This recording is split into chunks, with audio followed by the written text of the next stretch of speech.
Good afternoon, everyone. If I was to tell you that one of my cars had a plastic cooling system component fail, you'd probably assume it was this one because that's what the internet says to expect. But you'd be wrong. It wasn't that one. Nor was it this one, though it has had plastic cooling system components fail in the past. Nor was it this one, which has also had plastic cooling system components fail in the past. Instead, this is the one that had plastic cooling system components fail. It's almost like the usual internet mechanic discord is bullshit.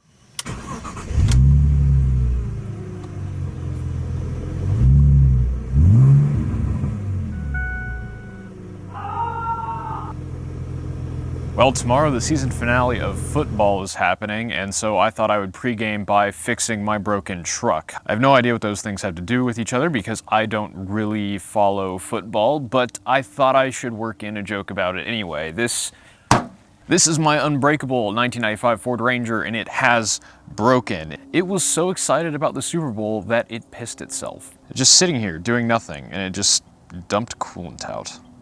Wonderful. Also, this thing's still broken.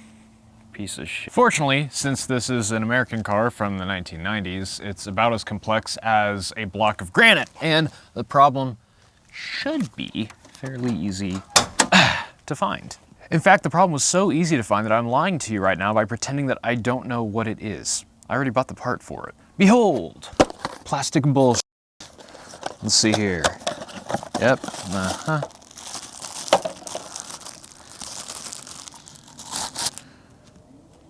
Just kidding. Don't litter, kids. This is the heater control valve from a Ranger, and it's pretty easy to tell why this thing failed. Let's get a little closer. This thing just goes in between the in and out. I'm assuming that one of these is...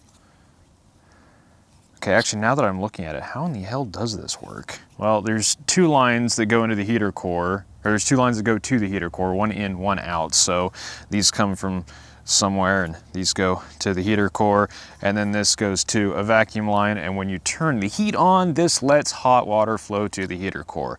It's about as simple as it gets, but this just sits there held in place by the hoses themselves, vibrating constantly in the engine bay of the truck. So yeah, as that heat cycles and as that vibrates, it's going to fail, and it has.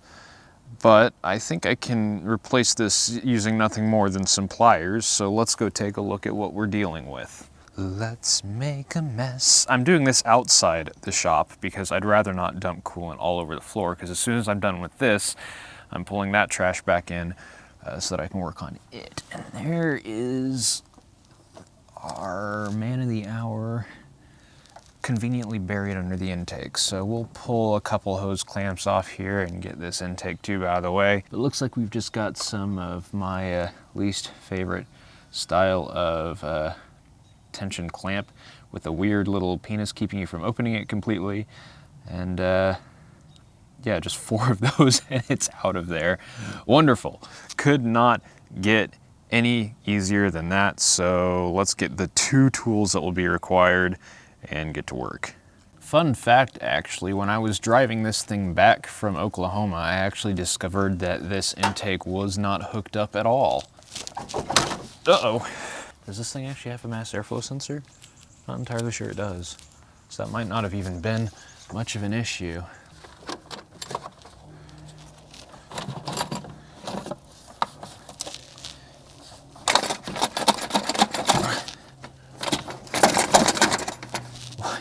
Why is it not coming off now?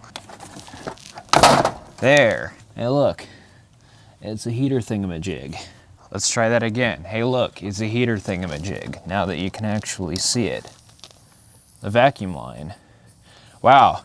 Definitely no leaks in the system. It immediately hissed when I took it off. Do I even actually own pliers? I just have needle nose. And weird ones at that. Oh, wait. What am I doing? This is a rare opportunity to actually use the correct tool for the job, and an even rarer opportunity where I actually own the correct tool for the job. You can find these listed in my Amazon shop, and if I just put that there, I can take this, crank down on it, and manipulate the clamp as needed. And clamp and move. There we go. Look at that. These trucks have little factory shorty headers. Actually has, you know, 1 foot long primaries or something. It's not some sort of cast thing like I would expect on this truck. Well, that's kind of cute. It's a performance truck, clearly. There we go.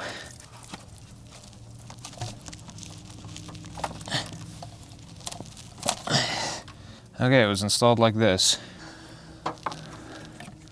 And 1 and 2 and 1, 2, 3, 4.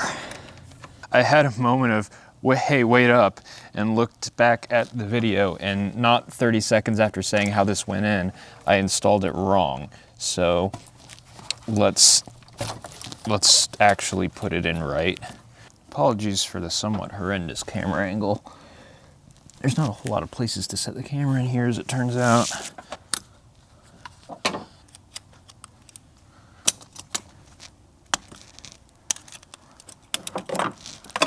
Yay. I think I see where this one broke. You see this seam here? It has pulled apart a little bit on this side. So I'm gonna guess that that's where it was peeing from. Oh well, in the trash with it.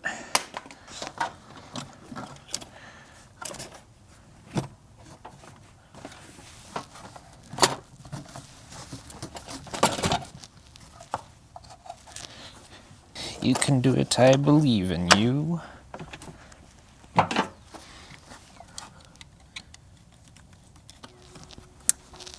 That's it. Now it is time to start the truck and turn the heat on and not drop my monster. And then we can top off the coolant.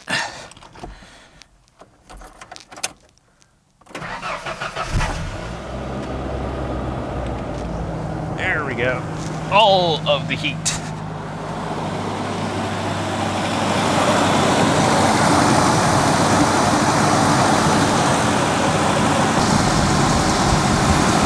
A lot of coolant burning off the exhaust. It smells terrible. What a smooth running engine though. Hey, stop that. Time for a quick little blast around the block to see how things are doing. I have no idea what any of my instruments read because all of these are broken. Not a single one of these gauges works, which is pretty impressive. But it feels like we're starting to get some heat, so we'll just go around the block a little bit and see what's up. Still can't believe how cheap this truck was. How good it drives. I mean, the really cheap mud tires really need to go. They are so loud. But, I mean, other than that, what a little truck. I need to wash all the salt off of it though. Now that the snow's all gone, though we are due for some more, but I don't really drive this thing in the snow much because it turns out cheap mud terrains are terrible in the snow. Who would have thought?